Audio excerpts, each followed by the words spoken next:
Strategi konseling dalam meningkatkan psychological well-being siswa di tengah pandemi COVID-19. Era new normal atau yang jika diartikan secara istilah adalah perubahan tradisi gaya hidup lama menuju gaya hidup normal yang baru bagi individu ataupun kelompok dalam menjalankan kehidupan. Salah satu dari contohnya adalah pergeseran budaya pembelajaran. Siswa dihadapkan dengan sistem pembelajaran dari rumah yang berbasis digital. Hal ini tentu mengharuskan siswa melakukan adaptasi terhadap proses belajar mengajar yang dilaksanakan secara online, yang dimana menuntut adanya motivasi dan kemandirian dalam belajar yang tinggi. Menurut Riff, tahun 1989, pencapaian tugas perkembangan siswa ditandai dengan self-actualization, yang berarti siswa mampu terintegrasi dan berfungsi secara penuh melalui psychological well-being yang tinggi. Psychological well-being adalah suatu dorongan untuk menggali potensi diri individu dan memanfaatkan potensi tersebut secara optimal. Siswa yang memiliki psychological well-being yang tinggi akan mampu melakukan self-actualization. Artinya, aktualisasi dirinya tidak terhambat oleh adanya pandemi COVID-19. Mereka merasa bahwa belajar secara mandiri maupun pembelajaran daring merupakan kewajiban.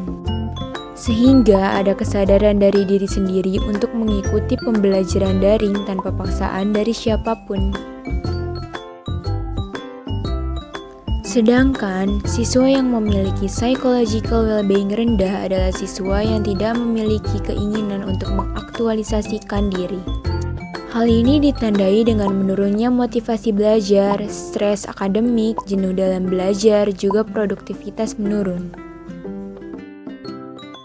Maka dari itu, internalisasi kemampuan adaptasi siswa dalam keadaan ini perlu dilakukan melalui layanan bimbingan dan konseling yang kreatif dan inovatif.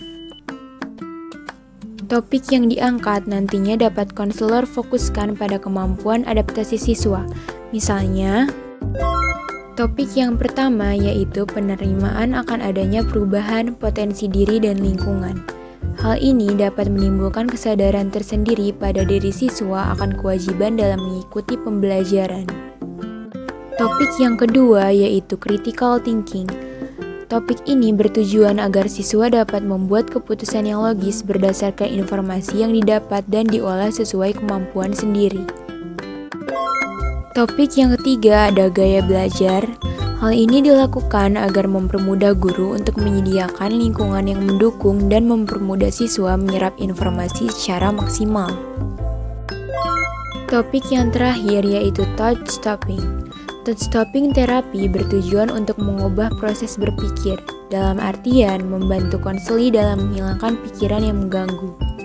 Contohnya, pikiran irasional dalam diri siswa yang berkaitan dengan rasa cemas akan tugas yang dilaksanakan daring, juga rasa takut terkait tuntutan akademik. Untuk memberikan arahan tentang 4 topik tersebut, konselor bisa menyediakan aplikasi belajar yang menarik bagi siswa. Contohnya seperti diskusi melalui telekonferensi, aplikasi yang berisi kuis sekaligus game, ataupun melakukan podcast.